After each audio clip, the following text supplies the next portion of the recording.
خودم بسیار رفتاری بد کردن، نخود که برای مسلمان بودنشون اینا را گیرن هم خیلی ریزه کنن و سوزانن و پرت کنن. این از طرف اونها بسیار وحشی بودن.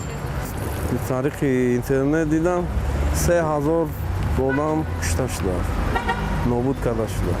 در این موضوع شما گپ زدین، من اونقدر از شبکه‌های اینترنتی استفاده نمیبرم. خبرهای جهان را از تلویزیون بیشتر تماشا میکنم و درباره نظرپرسی که شما کردید من راستی گپ چیزی نشنیدم درباره حادثه های میانمار. مسلمانان را تأخیر کرده گشتند.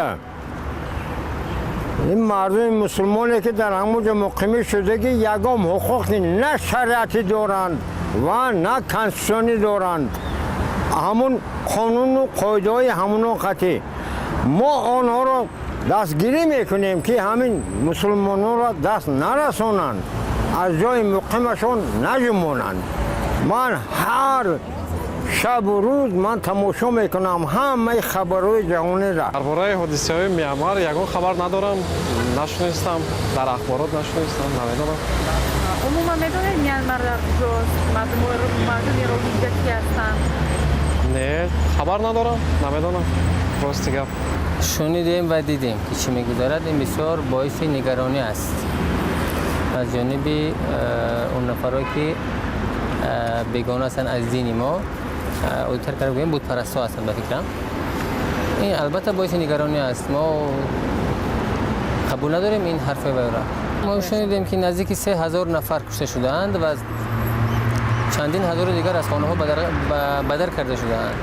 این خیلی باعث نگرانی است. اوضاع میانمار بسیار وضعیت ویرازبین میباشد و نشد تروریسم و دیگر چیها. زیاده از 500 نفر کشته شده است آدم‌ها.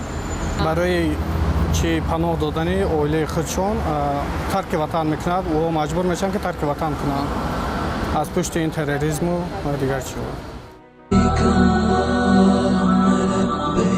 لبيك لا شريك لك لبيك إن الحمد والنعمة لك